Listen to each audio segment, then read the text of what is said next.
What's going on, everyone? My name is Impulse, and welcome back to Hermitcraft Season 9. Last episode, as you probably saw, hopefully you didn't miss it, we built up this awesome stacking raid farm. And since the episode came out, I've actually done a few live streams. You see, this last weekend was Hermitcraft live stream weekend, where Hermits basically stream all day long, back to back to back, and we pass off the stream torch to each other and raid each other and all that throughout the day. And during those streams, I actually got a lot done. I fixed the sorting system, so now our goodies are nice and sorted, and I did a little AFKing as well. As you can see, we've got to clean these out. I think today we'll expand the storage a little bit. Also, I spent some time in the nether collecting some wither skulls, which we then used to cheese a wither in the end because we wanted an easy beacon, which we then used to give us some haste and insta-mine out this area around the pillager outpost. Yeah, the beacon beam is black. That's because I'm using a new shader that doesn't seem to like the beacon beam. I even tried to manually turn it white here with glass, and that didn't fix it. But we do have a beacon now, and I am mining this area out because we want to make it easy for us to get the bad omen effect. Whenever we come here, we want to quickly see a pillager with a banner and get our bad omen effect. And as you can see, all this needs to be converted into grass because I think they only spawn on dirt or grass in high light levels, and they could spawn like here because you can see it's kind of dark, but we want to make it easy and just do this whole thing out of grass, I think. So I'll be doing some work here. I'll be chipping away at that on future live streams, of course. If you're not already following me over on twitch.tv/impulseSV, I've been streaming there Monday, Wednesday, Friday at 9 a.m. Pacific time, so hopefully you guys can come over, catch me there. But yeah, we've done a lot of work, and today we got more to do. But before we get to work, I know that Pearl and Gem both needed an Impaling 5 book. So I've got a villager now that will get these books, and I've left them a little prezi from me to my soup buddies. And of course, we got to leave one for Gem as well, since she's in need. Oh my gosh. Look at what this shader does when you're under water. You can like see everything crystal clear, including this guy. Oh my goodness. Oh, bob and weave, bob and weave. We gotta see, can we get a trident? I have looting 3. That gives me a good chance. We didn't get it. I'm keeping these flesh. I'm sure you're wondering, what shaders have I enabled here? It says Silder's Enhanced Default, blah, blah, blah, blah, blah, fast. That's what I've got. I've got it enabled. And the reason being is because I wanted to bring up the brightness and contrast in the game a little more than it already was. It was kind of looking a little dull, not very vibrant, and that kind of thing. In fact, let's take a look at Scar's tree, and we will toggle this thing off. There we go. Disabled, apply that, and go back out of the game.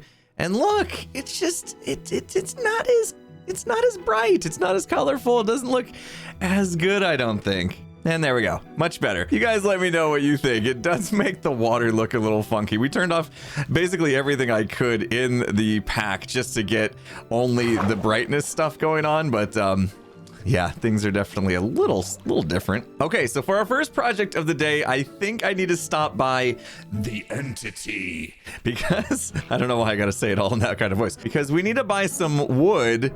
And does the entity have a front door? Here it is. Okay. I walked around almost the entire thing before getting the right side here. Interior finished. Don't judge. We aren't judgy, right? Ooh, look at that conduit go. That is fancy. We're not gonna judge. Okay, what do we got? 2 diamonds per stack, or 3 for 2 stacks. Okay, so get a deal by getting 2 stacks. It is still kind of expensive, but look at all this. I don't really care what wood we buy, so I guess whatever. I mean, we could even buy birch. That was probably the easiest for him to collect. This is green shop, by the way, if you didn't know that. It was probably easiest for him to collect birch. I mean, we do kind of live in a birch forest, and birch trees are probably the easiest to cut down.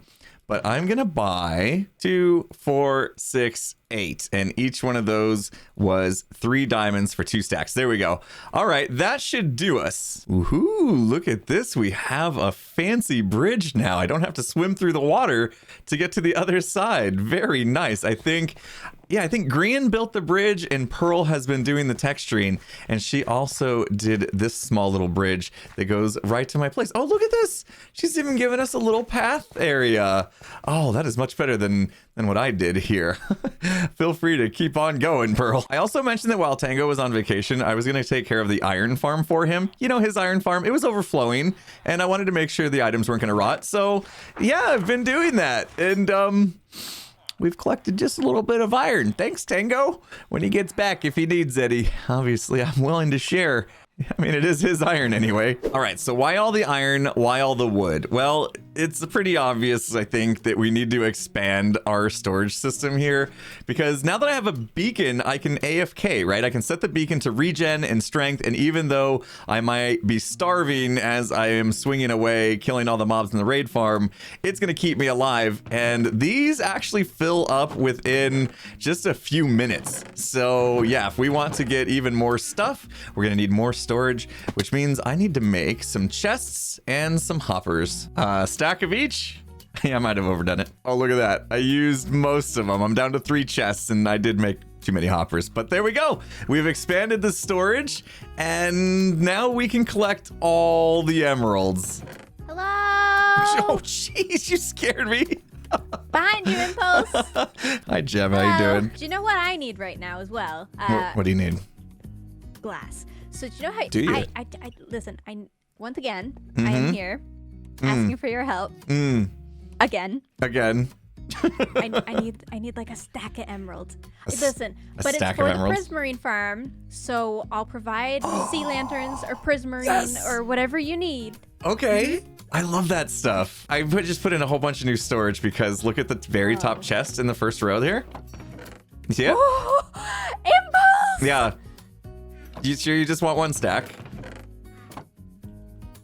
Taking 2. You taking Thank 2? You. That's Gem, are you sure you just want 2 stacks? I think. You want to take 3? You have so many. I'll take 3. I'm taking Gem, 3. Gem, come here. Look at the second chest, second row. Wait.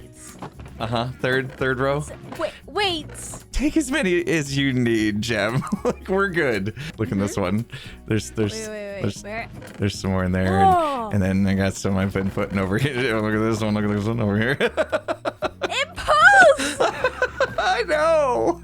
There's a lot of goodies. I'm stealing one. Okay, go for it. Because I have a friend who dies a lot. Okay. Oh, don't we all? Don't we all have that friend? Listen, right. I know that I'm that friend, but sometimes I make friends with people who also die a lot. There you go. Yeah, keep them around to make you look good, right? Exactly. Perfect. Yeah, feel free if you need more, come on back. Especially if you're gonna hook me up for Prismarine in the end. I know the pain of what you're going through. So it's very painful. You know, it's just over there. Like if you drive just a little bit, it'll come straight into render distance. Oh really? I was wondering. I thought you were around here somewhere. Okay, that direction, which is like northeast. Check. Okay, I'll remember that. Yes. What direction was it again? Northeast. Thanks, Jim.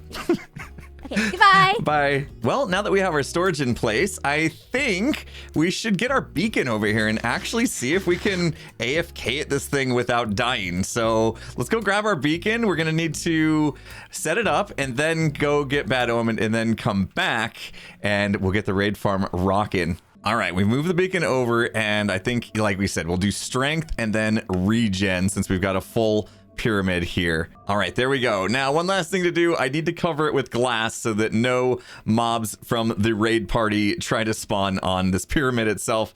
So I just ran out of glass. I'm gonna have to go get some. Getting glass has never been easier. Thank you.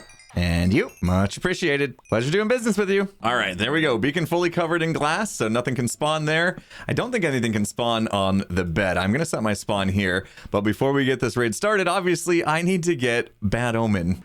Yeah. He's just waiting for me. Oh no, he's gonna be in the nether. We better go get him. Excuse me, wrong dimension, sir. Sir? Thank you. Aha, here's one. Bad Omen acquired. I think before I spawn the raid, I'm gonna put my stuff away just in case, since I'm gonna actually AFK this one and be away from my mouse and keyboard. I don't know what could potentially happen here. If somehow a Vex spawns, we could still die, and at least the only thing I'll lose in this case will be this awesome sword, which is not a huge deal. We could probably get it back, no problem. So all right, let's go up. Let's trigger this raid. There it goes. We got to get up there. We got to start a little auto clicker. It's gonna swing the sword every 1.5 seconds into this armor stand, activating the clock, and here we go. Oh, the horns are sounding. That's a good sign. Another horn. I think it's getting warmed up. All right, I'm gonna let it run. See you in a bit. I actually decided to let the farm run overnight, and I was kind of expecting to wake up and find out that I had died in it, but to my surprise, I was alive and well and had 696 levels. Oh, and a chicken in my boat. So after traveling 128 blocks away from the farm so everything could despawn, I came back. It was time to find out how much loot we had collected. And again, to my surprise, every chest was full. We've got more emeralds than we know what to do with. And as an added bonus, we've also got redstone and gunpowder.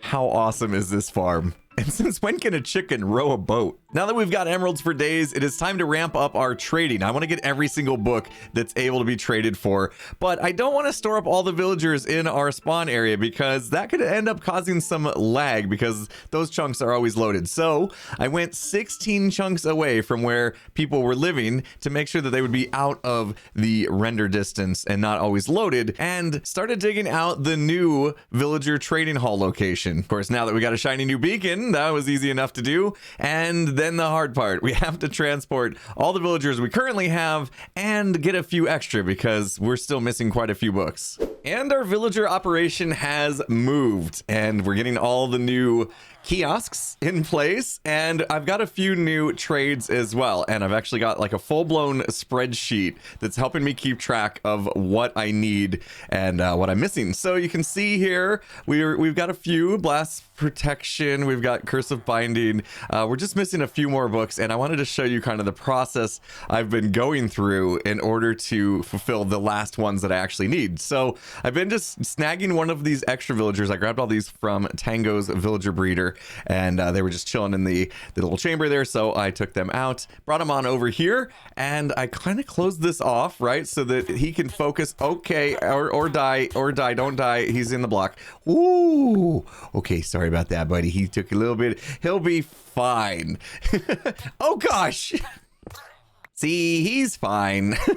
All right, so we've got them in this little corner here. Unfortunately, when they're in the cart, they don't do a great job of picking up a profession. So we got to bust him out of the cart. And if we do that, he's probably going to end up somewhere around here instead of in the place he's in there. So I put a bunch of blocks up, and then hopefully when we hit the cart, he stays in that spot. There we go. And then we can put that on the ground. And now he's safe. Okay, so at this point we can start trading with him, and I got some lecterns in my offhand. It's easiest just to do this, and then he'll pick up the job, and we do the whole swapping. Now this is a very tedious part, and yeah, I have to keep my eye on my spreadsheet, see what I actually need, and every time okay, multi-shot, do I have it? Look over in my spreadsheet. Yeah, I actually have that one already, and then we keep going until we find one that we don't have. So now that we're getting down to the last few books that we need, this is getting quite tedious. Also, I should mention, every time I do this, a lot of people will say, why don't you just use a piston to push the lectern in and out of the spot, and then that would help him reset faster? Well, lecterns, you see, can't be pushed by pistons or pulled by pistons. So yeah, that's not going to work. If you were going to suggest that, there you go. It just proved that it can't be done. So this way is going to be our best way of doing it, and I'll be here for another few hours, I'm sure, until we get all the books we need. I also should mention that, like, even though I need knockback, I'm not going to settle for knockback 1 when we could potentially get knockback 2. So I've been passing on the lower level enchantments, just trying to get the highest possible. And then when I finally find one that I need, I lock it in. Yes, we actually just locked in cursive binding. I'm sure somebody will find use use for it. Okay, next step, we go over to the kiosk that is going to have him in it. We remove this block and then the track. I'll show you what that's about here in a second. And then we get him pushed along so that he can make his way to the spot. It's a lot easier to dump these guys in from the top, I found, than to try to force them into here. And of course, we've got double carpet. I've got a lighting block underneath that just in case. Nice to have some extra lighting in here because, yeah, a mob spawning would be really, really bad, especially a zombie. I don't want them getting converted without my permission. Okay, so he's made his way over to where we want to drop him in. We just lock him in here so he doesn't cause any problems. F3B shows us the hitbox of the cart. We can make sure we hit the cart and not him. And then sometimes they'll be a little stubborn and not want to go in the hole. But there we go. That wasn't too bad. And then we can just cover it right back up. You're going to keep that cart there, buddy, I guess. And voila. Now I can go update my spreadsheet. We now have cursive binding. And many hours later, we have filled every single stall with the proper villager. Oh, I'm glad that's behind me.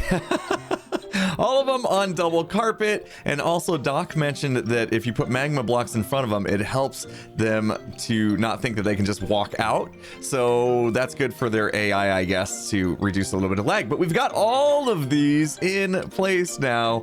And basically the next step for me would be to get the prices down so I could buy a bunch of them. My goal is to fill a barrel full of every single one of their trades and put it in the shop. Open up iTrade 2.0. That's right. Get the books selling early season. I think it's going to be very lucrative. So I need to give them back their workstations. I'm going to get some of these deep slate blocks back. That's good. We'll do this. We'll give them back their lecterns so they'll be able to refresh. And then I need to figure out how I'm gonna do this. We need to do the whole zombification and unzombification of these guys to bring down their prices. So I think I'm gonna do like a little zombie chamber behind them at their feet and let the zombies kind of go around and get them all. But I also need a bunch of golden apples and a bunch of weakness potions. So I'm not even sure if we're going to get to that today. That took so much time just to get every single one of their trades. I feel like I've been swapping out lecterns my entire life, but we did it. So villagers now in place. Now it's time for phase 2. We need to do the conversion process to lower the prices. That means turning them to a zombie and back to a villager. And that means we are going to need weakness potions and golden apples. So for golden apples, that's easy enough. We just get a farmer and do some trades for apples. But to get the gold, I reached out to Doc, who has a gold farm, and also Corrales has some gold blocks as well. He said he would trade me some emerald blocks for, and in fact, that's what I did with Doc as well. Emerald blocks for gold blocks, and now I have plenty of golden apples. All right, we are about ready to start the conversion process. I have the golden apples, one for each of them, and I'm brewing up these weakness potions, which I'm hoping I can get like 4 at once. I'm going to try to splash it here, and hopefully I'll get 4 at once, so we won't need as many, but I've got them all ready to go in all these brewing stands. I'm just missing one last thing, and it's kind of the hardest thing to get, and that's going to be an actual zombie. And I say it's hard to get because there's a lot of Hermits online, and I'm gonna have to convince them not to sleep through the night so that I can come out here and snag myself a zombie. Also, I just realized it might be a good idea if we actually name tag it so I don't have to worry about it despawning. And I think if I go to my mending guy, yeah, we can get one of those no problem. And I think we'll name him Ankle Biter because, yeah, that's what he's gonna be doing. He's gonna be down here biting the ankles of these villagers, so... All right, let's see if we can catch one. All right, here we go. It's already getting nighttime. They are obliging. Okay, great. Now, let's see if we can go... Oh, I guess we'll just stand here, and we'll just look out for some spawnage. Okay, we got a couple creepers over there, a spider. So we are starting to get some mobs spawning. Hey, there's a guy, and he's got a little bit of protective gear on him as well. That's great. Oh, we have a couple of them. Well, I guess that'll work. The more the merrier. Come on in. Come on, follow me into this hole. All right. Can sleep now, thanks. Okay, calm down. Okay. All right, Ankle Biter. I should have made more than one. I didn't think for a second that we're gonna have multiple zombies joining us. All right, let's see if we can get them down in here. Don't really have an escape route. I just realized it actually might be nice to have one zombie like per wing of this. So maybe I'll actually block him in there. And this guy never did go in there. Let's get him in there as well. Actually, let's leave him for a second. Let's see if we can get another name tag. Oh, we're going to have to do some stealth trading right here. Mending, thank you. Name tag, thank you. Ankle biter, number 2. Excuse me. And named. Come on in. Follow me. Okay. We're gonna lock him in. He's in here. But we're in here as well. Didn't think this through. We're also trapped. Okay. We gotta dig our way out. There we go. Attack away. All right. Every single librarian has been converted now. It took a little bit of time for the zombies to work their way around, but they have done the job. And now the part that I am looking forward to. All right. Let's see if we can get 4 per splash here. 2, 3, 4. Perfect. All right, that worked. We can save a little bit of weakness potion. Oh, that is such a satisfying noise. And last one. Now we wait. It's happening. All right, let's see what this has done. The previous price for a Aqua Affinity was 12, and now it's down to 1. That is fantastic. Okay, so we're not down to 1 for everything. Look at these big expensive books like Bane of Arthropods here. 26 still. So I think we will probably do at least another round today of, getting these prices reduced. So another conversion to a zombie and back. We'll get the prices down pretty low, probably down to 1 for most things, but it's not that it matters that much, right? Like we have so many emeralds, so it doesn't really matter too much. And actually, if we come here with Hero of the Village, they'll drop their prices as well for that. So yeah, maybe 2 rounds will be enough. Look at that, efficiency 5 for 1 emerald. Crazy. All right, this entire side is completely done. I think I'm gonna go ahead and release the zombie back out so he can get back to work here. There he goes, straight away. Zombie conversion round 2. Here we go. All right, so instead of waiting around for them to convert back, I am gonna go check on something because Green just let me know that he dropped off an order at iEnchant. So I'm gonna head over there and we'll see what this is all about. All right, let's see what Green has done here. Make me a super hoe. Gee. Okay. Oh, also Cleo gave you those boots earlier. I gotta do those. Super hoe. Oh, look at this. Already got efficiency 4 on breaking on it. So we could upgrade this to efficiency 5. Maybe give it some mending. What else is good to go on a hoe? Like, guess we better ask him if he wants fortune 3 or potentially maybe even silk touch. I don't know. Is that a thing? I don't know my weakness decisions. Oh, geez. All right. He wants to go with the silk touch. So let's put this fortune away. Oh, by the way, it looks like somebody dropped something off here. Pigpen by Jevin. Oh, Jevin's opened a shop. Cooked pork, 4 stacks for 1 diamond. Wow, that is super cheap. Here I've been buying, 2 stacks of carrots for a diamond off of his gal. So, ooh, he's even outpriced him, but I do prefer the golden carrots, I must say. All right, we will take Green's existing hoe. We'll put Silk Touch on it. Actually, I think if we do this, it's better off. So we'll do the Efficiency 5 upgrade first. Silk Touch Mending and Efficiency 5 on Breaking 3 Silk Touch and Mending. That should do it, right? I mean, I can't think of what else would make this a super hoe. And check this out, people. I told Scar I would settle for an IOU. He picked up his gear. And we have a free landscaping job from Scar. I'm super excited about this. Probably much better than collecting diamonds. But I think we will ask G for some. All right, I'll leave this in here. And I told him, I'm going to be nice on this one. 4 diamonds. We only put a couple enchantments on it, mending. And those are only selling for 2 diamonds each. And we upgraded his efficiency and put the silk touch. These are all cheap and easy for me to do. Although it did drop my levels down a little bit. But that's okay. All right, second round of conversion is all done. And if I remember right, the Smite 5 was actually the highest price you could get. It was 64. And yes, down to 14. So probably would take another round of conversion to get it down to 1. But I don't think we're going to do that today. I think 2 rounds for today is good enough. This has been taking up a lot of time. I've put it so many hours into this episode so far. And we haven't even opened iTrade yet. And I need to do a whole bunch of book buying. So I'm going to go one by one, I suppose, and start stocking up for iTrade. I have now traded with every single one of the villagers and got an entire barrel full of every single book we have in here. So now I really wish I had shulker boxes because I need to transport all these books to my iEnchant shop.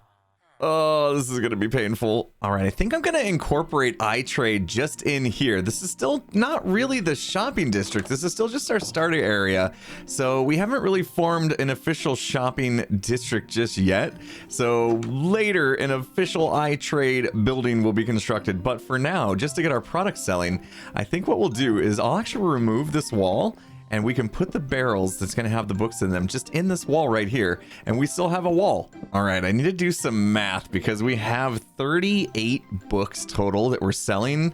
So this is 1, 2, 3 by 1, 2, 3, 4, 5, 6. So that's 18. That gets us another side. We'll do another 18. That's 36 if my math is right, which is not enough. So I think I'm going to have to add a few more barrels here as well. Ooh, on this side, our door is kind of in the way, but you know what? People have been abusing this anyway, so maybe if we move the door back there, people will stop sneaking in and using our enchantment setup. I'm looking at you, B-dubs. Maybe everybody just thought they were one of my employees. If I say no entry, maybe that will keep them from going in here. And why is there squid heads on the wall? Oh no, I just noticed something. The backside of these barrels actually looks so much better. Even if we cover these up with signs, I think I would rather have them facing the other way around. Yep, we're taking them down. Yeah, that is super cool. You can't even tell that it's a barrel. All right, so we finished up getting Cleo's boots done, and we put a few extra things on there that she didn't ask for. Hopefully she's okay with that, but I thought she could use an extra bit of, you know, depth strider and mending, and of course the unbreaking and feather falling is what she asked for. So that's done. And also you can see Green has picked up his super hoe. I hope he's happy with it. I put silk touch on it, and yeah, I'm not sure what he's doing with it. I'm super curious to see as I look out. He's definitely got some stuff going on over there. Hopefully not too many exclusive previews for you, but those orders are done and diamonds are stored. And after many trips back and forth to the Villager Trading Hall and here, I have brought all the stock in, labeled all of these barrels. Everything is here, completely filled up and ready to sell, including, I didn't even show this on camera, we came across a very special book. And I can't wait to see how well that one sells. But we've got everything in here. All of these are going to be 2 diamonds each. And I think this place is going to make us rich. I got a feeling that Hermits are going to be coming in here as soon as I tell them iTrade 2.0 is now open for business. And in fact, I no longer need these. I just temporarily put these there. So I'm just going to go ahead and take this down, and eventually maybe we can sell something else in this spot. Ooh, I just made a huge mess. Ah, feels good to finally open the shop. So many hours went into grinding. So many lecterns had been placed and removed to get every single trade we could possibly get.